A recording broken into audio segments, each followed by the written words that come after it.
Du Sénat pour cette émission qui suit la séance des questions d'actualité au gouvernement. On va revenir sur les différents thèmes abordés cet après-midi dans l'hémicycle du Sénat avec nos deux premiers invités. Luc Carvounas, bonjour. Bonjour. Sénateur socialiste du Val-de-Marne, proche de Manuel Valls. En face de vous, Philippe Paul, sénateur UMP du Finistère. Vous avez interpellé le gouvernement sur la crise dans le secteur agroalimentaire en Bretagne. On va tout de suite écouter la réponse, une partie de la réponse de Guillaume Garot, le ministre délégué chargé de l'agroalimentaire, et puis on en discute ensuite ensemble. On écoute Guillaume Garot. Ça veut dire ce contrat de sécurisation professionnelle qui fait bénéficier à chaque salarié qui en ferait la demande, évidemment, d'un maintien quasiment à 100% du salaire net pendant un an. Et durant cette période d'un an, un vrai accompagnement pour la formation, pour la reconversion, en même temps qu'une aide tout à fait directe pour la recherche d'emploi. Philippe Paul, le pacte d'avenir dévoilé hier par le gouvernement pour tout le secteur agroalimentaire en Bretagne, vous apparaît-il satisfaisant? Bien sûr que non. D'ailleurs, la réponse du ministre tout à l'heure n'est pas complète déjà pour commencer. Il parle de reclassement en faisant appel à la solidarité des entreprises finistériennes pour reclasser les 900 salariés, mais c'est complètement impossible.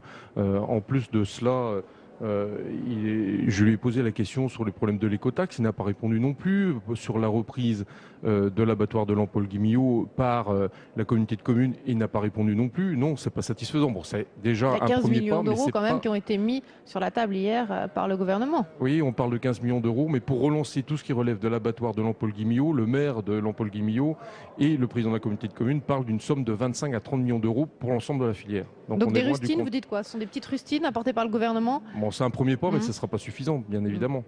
On a l'impression, Luc Carvounas, que la Bretagne a été un peu placée sous perfusion étatique. Ça va changer quoi pour ce secteur agroalimentaire? Ça va changer beaucoup de choses et on ne peut pas parler d'une rustine quand il s'agit de 15 millions tout de suite d'aides apportées par l'État. Ce déplacement hier était important parce qu'il correspond en tout point à la politique du gouvernement pour la bataille pour l'emploi, et en même temps il est la démonstration d'une écoute très attentive du gouvernement de Jean-Marc Ayrault vis-à-vis du monde de l'agriculture qui, on le sait, est en difficulté, qui doit être accompagné. Aujourd'hui, le message que l'on envoie, c'est qu'il n'y aura ni en Bretagne, ni nulle part d'ailleurs sur le territoire national, de catégories socio-professionnelles qui seront oubliées. Nous allons accompagner les agriculteurs, nous allons leur permettre d'avoir un revenu, de les insérer et d'être à leur écoute là où ce sera toujours nécessaire. D'être à l'écoute, mais où sont finalement les réformes structurelles de fond pour ce secteur qui subit de plein fouet la concurrence étrangère notamment? Ça a été rappelé tout à l'heure dans l'hémicycle, c'est de travailler avec l'Union européenne, c'est de pouvoir apporter des subsides là où ils sont nécessaires et surtout de permettre aux agriculteurs de s'adapter au monde d'aujourd'hui quand il faudra les former et en tous les cas ne pas laisser en jachère quelques territoires, et c'est important, l'agriculture est le moteur de notre économie, nous devons répondre présent. Donc la formation, ça va prendre quand même un petit peu de temps pour répondre concrètement à la crise actuelle. Par exemple, il y a des jeunes agriculteurs qui disent que finalement les aides de la PAC ont été mal réorientées. Elles ne vont pas profiter des petites entreprises agricoles créatrices d'emplois. Est-ce que vous partagez les mêmes critiques ? Oui, je partage exactement ce que vous venez de dire. C'est évident que c'est pas comme ça qu'il fallait réorienter les financements européens. Mais non, c'est pas uniquement que vers cela que l'attention doit être portée par le gouvernement. C'est un problème global. On parle de l'agriculture d'une manière générale. Moi, je vous ai parlé de la Bretagne tout à l'heure. C'est la première région agroalimentaire de France. Rien ne va actuellement en matière d'économie, en matière d'agroalimentaire. Il est vraiment temps de faire quelque chose pour aider toutes nos entreprises, tous nos secteurs d'activité bretons. C'est quand même la première région agroalimentaire de France, je le tiens à le rappeler. Luc Carvounas. Nous allons bientôt parler ici au Sénat du projet de loi de finances 2014, au moment où on annonce de la part du gouvernement des diminutions de la dette de l'État et diminution de nos dépenses publiques, dont 3 milliards ne serait-ce que pour les dépenses de l'État, et que l'on a aussi annoncé une baisse des dotations pour les collectivités territoriales. Ce qui a été fait hier en direction de la Bretagne est à souligner comme un effort très important vis-à-vis de l'agriculture et de la région en tant que telle.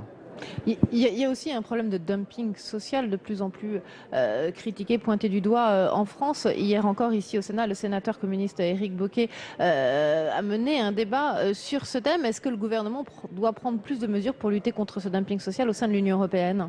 Il a un rôle à jouer important et c'est, je crois, ce que font nos ministres et notamment Stéphane Le Foll. Il faut être vigilant à accompagner et ne pas être contraint par l'ensemble des mesures de la communauté européenne. Philippe Paul, vous qui êtes au contact sur le terrain avec ces salariés en crise, en colère, comment vous trouvez l'état de la société en France en ce moment? Je crois que la société française est en totale déliquescence. Ça va mal de tous les côtés. Et contrairement à ce qu'on peut entendre, il y a des discours rassurants, il y a des plans, mais 15 millions d'euros pour l'agriculture ou l'agroalimentaire en Bretagne, mais c'est vraiment une goutte d'eau. Bon, je sais très bien que les financements, les finances de l'État ou des collectivités sont exsangues à l'heure actuelle. Mais il suffit de regarder le vote qui a eu lieu récemment dans le canton dans le sud de la France et vous comprendrez quel est l'état de la société actuellement. Les gens ont tendance à se réfugier vers des partis extrémistes. C'est pas surprenant. Est-ce que vous avez peur, vous aussi, de cette société que vous pouvez peut-être sentir aussi inflammable en ce moment, Luc Arvonas? En tous les cas, chez nos concitoyens, il y a de notre part à nous, les responsables politiques, qui sommes au gouvernement, aux affaires, d'être pédagogues, d'expliquer pourquoi nous faisons ces réformes structurelles et que sur le temps du quinquennat, c'est le challenge qui est le nôtre autour du président de la République, c'est de nous laisser le temps de 2012 à 2017 pour redresser le pays. Sans rentrer dans la polémique avec mon collègue, nous avons retrouvé... Donc ne pas perdre ses nerfs, se donner le temps, c'est ça? Ne pas se donner le temps, mais en même temps être sur un planning de réforme structurelle. Cela avait été annoncé par le candidat François Hollande pendant sa campagne. Nous sommes aujourd'hui dans la réalisation de ce projet et il faut, pour notre part, visiblement, les parlementaires, pour l'instant, les Français sont impatients. Si on suit un peu les codes de popularité il faut que nous de soyons François sur les Hollande et terrains de pour leur Jean-Marc Ayrault. expliquer pourquoi nous faisons ces réformes structurelles et que cela va payer. Il faut qu'ils retrouvent confiance dans les mesures que nous appliquons. Et puis dans le même temps, Philippe Paul, quand on entend Jean-François Copé demander de sanctionner le gouvernement aux prochaines élections municipales en espérant une vague bleue, est-ce que ce n'est pas plutôt une vague bleue marine qui va débarquer? Il y a un petit risque en effet. Je partage. Ouais. Mais est-ce que c'est à Jean-François Copé aussi de demander de sanctionner la politique du gouvernement dans un scrutin local? Non, c'est pas ce qu'il faut faire. Je crois qu'on travaille tous les jours sur le terrain, on entend de tout, bien évidemment. Je pense même dans une région comme la Bretagne, où il n'y a pas de Front National, où il n'y a pas de sujet à polémique, je pense que pour les élections locales, municipales, l'année prochaine, il y aura quand même un vote politique par rapport au national. Ça, c'est évident. Merci beaucoup Philippe Paul d'être venu sur notre plateau. C'est la sénatrice écologiste Esther Benbassa qui va vous succéder et prendre votre place. Luc Arvonas, je l'ai dit tout à l'heure, vous êtes un proche de Manuel Valls. Manuel Valls particulièrement maltraité par votre majorité depuis 24 heures dans cette histoire de la petite Leonarda expulsée de France lundi. Première question, est-ce que la politique menée par Manuel Valls en matière d'immigration est celle de François Hollande? Écoutez, voilà, vous posez la vraie question. La politique menée par le ministre de l'Intérieur est celle demandée par le Premier ministre Jean-Marc Ayrault et voulue par le président de la République François Hollande.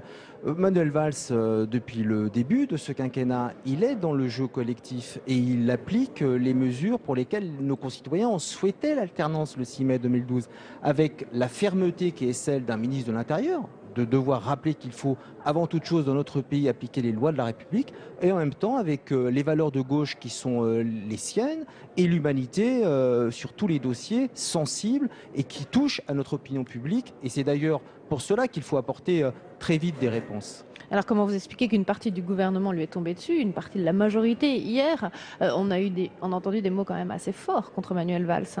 Alors n'attendez pas de moi de rentrer dans quelques polémiques que ce soit. Vous avez dit que alors est-ce que c'est François Hollande qui est remis en cause indirectement, puisque Manuel Valls applique sa politique? Je ne crois pas. J'ai entendu certains de mes amis qui ont eu des expressions, mais je pense que par rapport à ce qui se passe depuis maintenant 2 jours, il faut que nous attendions les attendus et les conclusions de l'enquête administrative qui a été demandée par le ministre de l'Intérieur en accord avec le Premier ministre, demandée hier matin. Nous aurons les conclusions demain maintenant, je pense, et que fort de cela, sur le dossier de la jeune fille, dont tout le monde souligne l'intérêt, il faudra que nous regardions ensemble sur le fond et sur la forme. Sur la forme, de quelle manière la décision de justice a été appliquée ou pas par les services de la préfecture, l'enquête administrative le dira.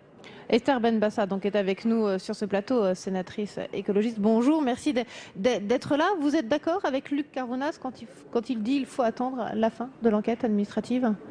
C'est vrai qu'il faut attendre la fin de l'enquête. Et ne pas céder trop vite à l'émotion? Écoutez, l'émotion est importante aussi, c'est symbolique. Ce qui s'est passé a ému les Français et j'en suis foreste parce que je dis les jeunes sont encore humanistes.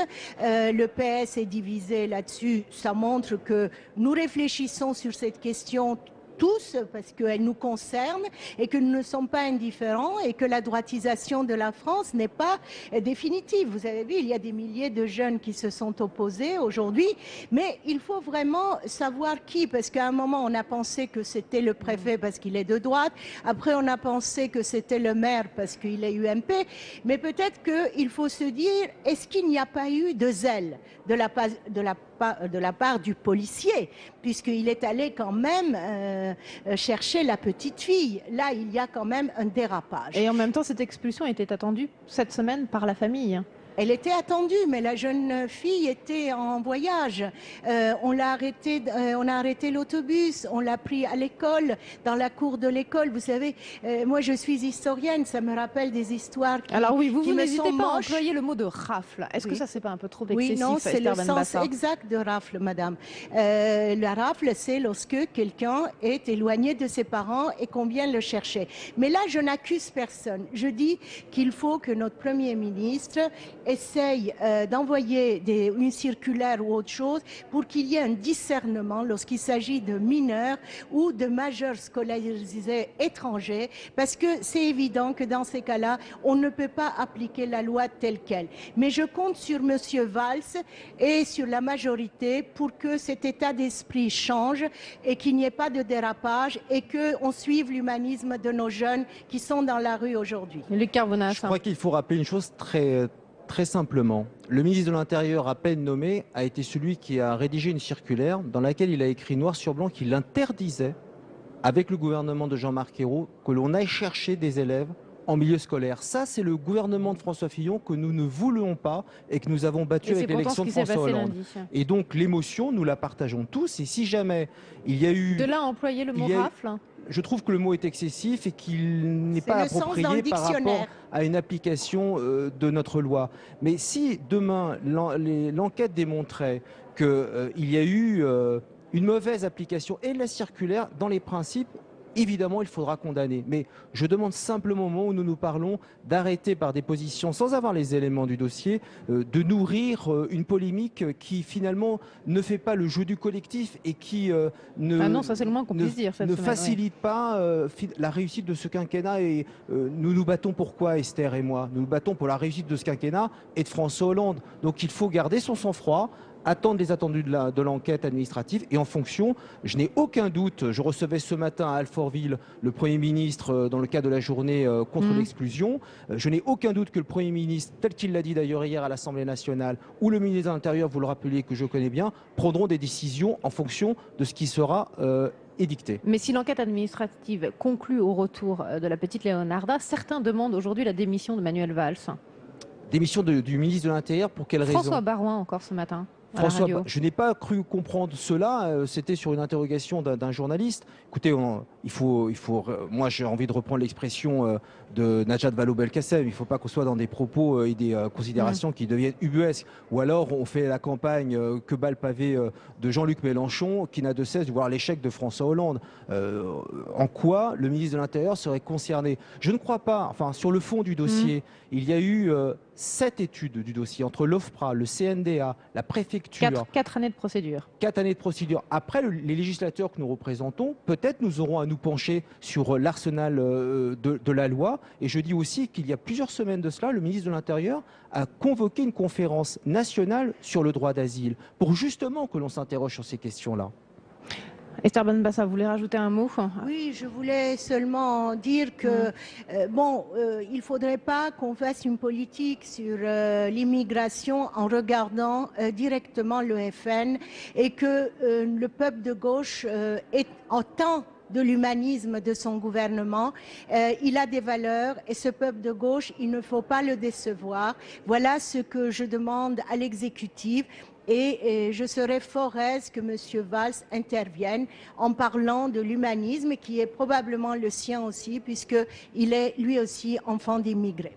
Les lycéens sont aujourd'hui dans la rue pour soutenir Léonard Arda. Est-ce que vous avez peur que cette situation puisse éventuellement déraper cette semaine, Luc Carvounas? Moi, j'ai beaucoup de respect terminer. pour les mouvements lycéens. Je me souviens, dans un passé pas si lointain que cela, que moi-même j'y participais. Maintenant, pour savoir aussi comment les choses peuvent être organisées, faisons bien attention à ce que nos jeunes lycéens qui portent au effort des valeurs humanistes et pour notre société ne soient pas peut-être un peu orientés entre avant-hier où Jean-Luc Mélenchon condamnait déjà le ministre de l'Intérieur et ce matin, je retrouve beaucoup d'autocollants du parti de gauche et d'affiches. Je veux bien que la spontanéité des rotatifs fasse qu'en 36 heures on organise tout cela.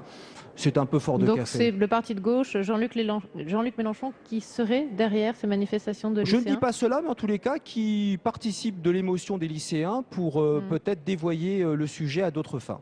Merci beaucoup Luc Carvounas d'être venu en direct sur notre plateau cet après-midi. On va maintenant parler, Esther Benbassa, vous allez rester quelques minutes avec nous, on va parler de laïcité avec l'affaire de la crèche Baby Lou. Le gouvernement a été interpellé tout à l'heure dans l'hémicycle par Françoise Laborde, la sénatrice qui va nous rejoindre dans quelques instants sur ce plateau. Écoutez sur la crèche Baby Lou la réponse d'Alain Vidalis. Est-ce qu'il faut ou non une nouvelle loi en France? On l'écoute. Pour ce qui concerne ensuite le secteur privé et le monde du travail plus généralement, l'Observatoire suggère effectivement qu'une circulaire gouvernementale rappelle le cadre dans lequel un employeur peut restreindre l'expression religieuse et le port de certaines tenues vestimentaires. Ces restrictions pourraient faire l'objet de guides labellisés par l'Observatoire lui-même. Voilà, donc la réponse tout à l'heure dans l'hémicycle du Sénat d'Alain Vidalis, le ministre chargé des relations avec le Parlement sur cette affaire Baby Lou. Françoise Laborde, c'était vous qui posiez la question au gouvernement tout à l'heure. Merci d'être avec nous sur ce plateau. La question à trancher, c'est est-ce qu'il faut étendre à des structures de droit privé une obligation de respecter la laïcité? Alors, vous savez bien que je vais vous répondre oui. Mais ce n'est pas la position de l'Observatoire de la laïcité dont vous faites partie. Alors, en effet, l'avis rendu par l'Observatoire de la laïcité demande qu'une circulaire interministérielle permette d'édicter des règlements. Alors, moi, je n'ai pas voté pour, je le reconnais. Nous sommes quelques-uns, 3 exactement, à ne pas avoir voté cet avis, parce que c'est justement là le problème, puisque la Cour de cassation, dans le cas de l'affaire Baby Lou, puisque c'est ainsi qu'on l'appelle, a bien dit qu'un règlement intérieur ne pouvait pas être général et définitif. Donc moi, j'interpelle le gouvernement un petit peu en disant qu'est-ce que vous allez écrire dans cette circulaire interministérielle et quelle sera la différence avec ce qui existe actuellement. Donc c'est un petit peu ça mon souci et c'est pour ça que je me suis permis de dire une loi qui permettrait cela. Je ne parle pas de crèche confessionnelle, je ne parle plus d'assistante maternelle, etc. Là, nous parlons de crèches collectives qui peuvent être associatives, parentales, donc des structures de droit privé, et pas des crèches publiques. Donc, vous aviez déposé une proposition de loi ici au Sénat dans ce sens, pour l'application de la laïcité dans les lieux qui accueillent des enfants, des petits-enfants. Tout à fait.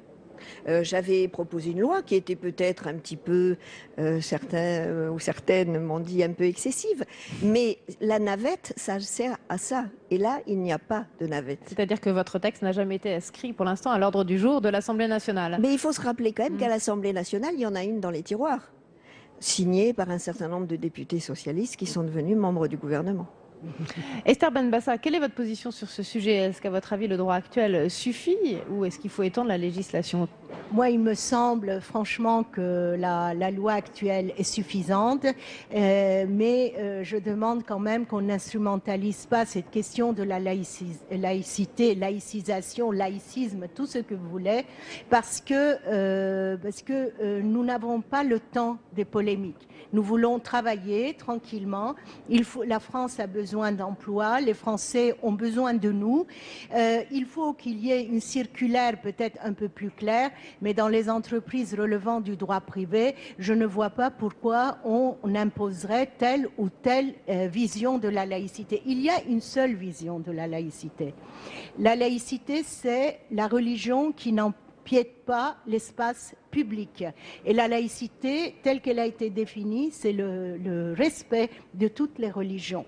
Alors, à partir de cela, je vois tout un spectre de possibilités, mais pas de polémique, parce que là, avec la Cour d'appel, nous allons avoir peut-être un autre verdict, puisque la jeune femme a été relaxée, enfin, elle a gagné le procès la première fois, mais enfin, elle ne doit pas être licenciée.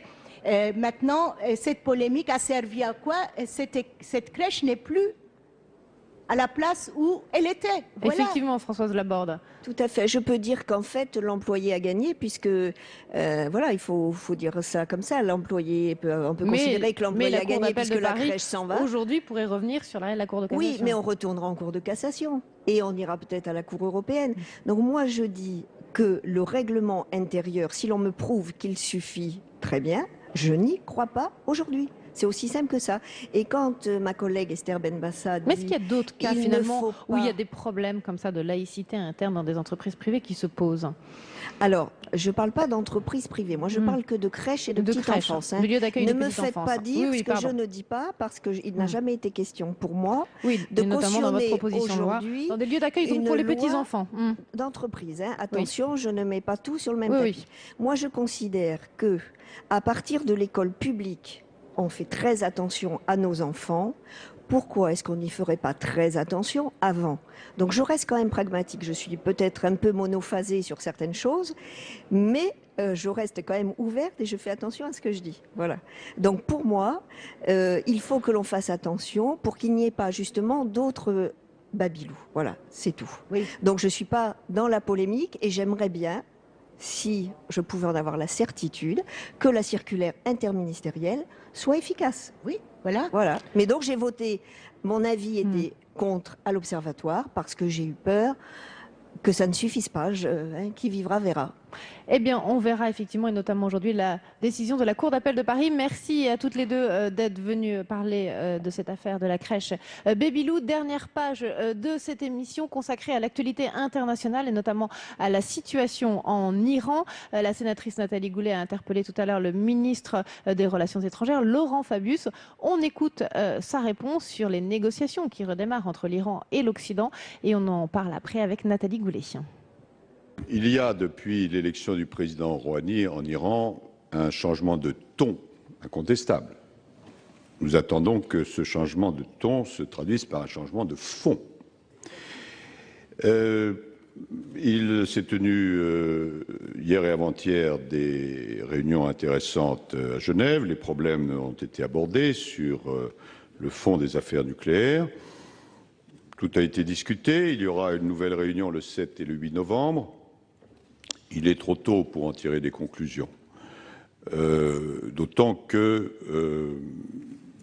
ce que nous avons connu de la part de l'Iran depuis quelques années, le guide étant resté le même, nous incite à ce que j'appellerais une ouverture prudente.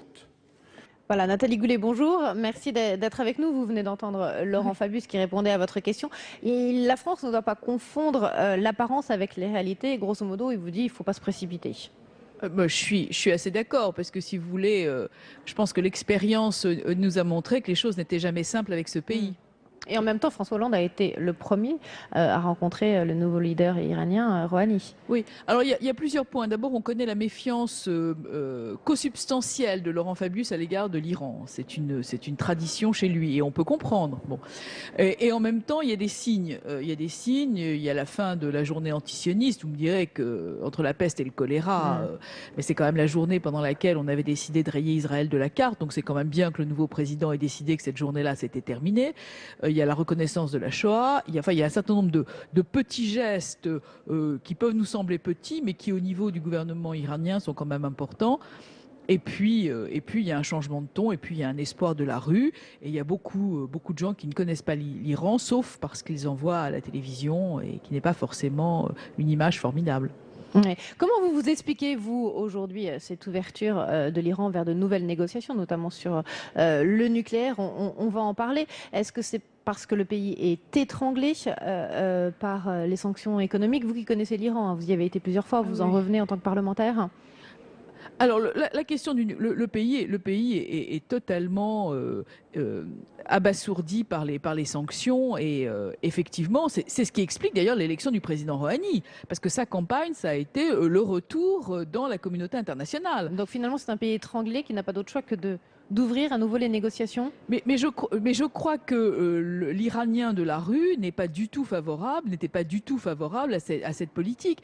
Le problème, c'est l'embargo depuis 40 ans. Il faut voir dans quel état est le pays sur le plan des institutions, et tout cet embargo.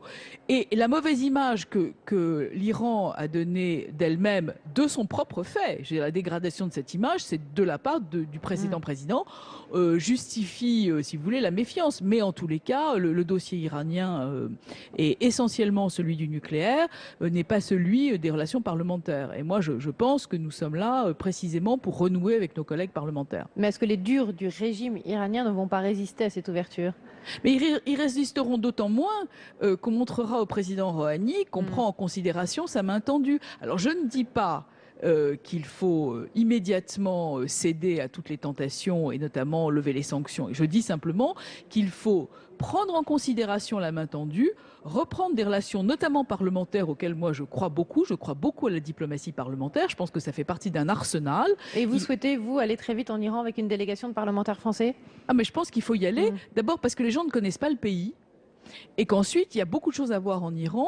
Et puis, il y a à discuter. Si on ne discute pas avec ceux qui ont la main tendue, avec qui voulez-vous qu'on discute? Et en plus, on facilite le travail des extrémistes qui disent, voyez, vous lâchez, vous tendez la main, personne de l'autre côté ne veut la prendre, et donc restons sur nos positions.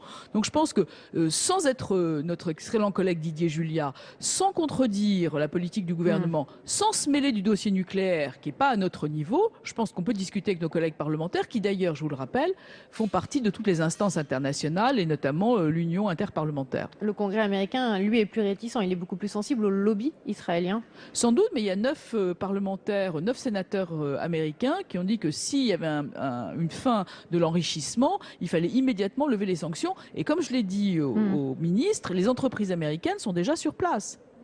Donc les choses vont aller vite. Et donc, il ne faudrait pas que la France perde de temps. Merci beaucoup, Nathalie Goulet. Merci. Et puis, dans les prochains jours et les prochaines semaines, il y a aussi à Genève les négociations qui vont reprendre les discussions autour du nucléaire iranien, avec l'Iran qui a quand même accepté hier la visite de certains sites, ce qui sont quand même un rapprochement assez intéressant. Merci, Nathalie Goulet. On en reparlera avec vous, notamment si vous repartez visiter l'Iran. Merci à tous de nous avoir suivis pour refaire ensemble la séance après les questions d'actualité au gouvernement cet après-midi au Sénat. Très bon après-midi à tous sur notre antenne.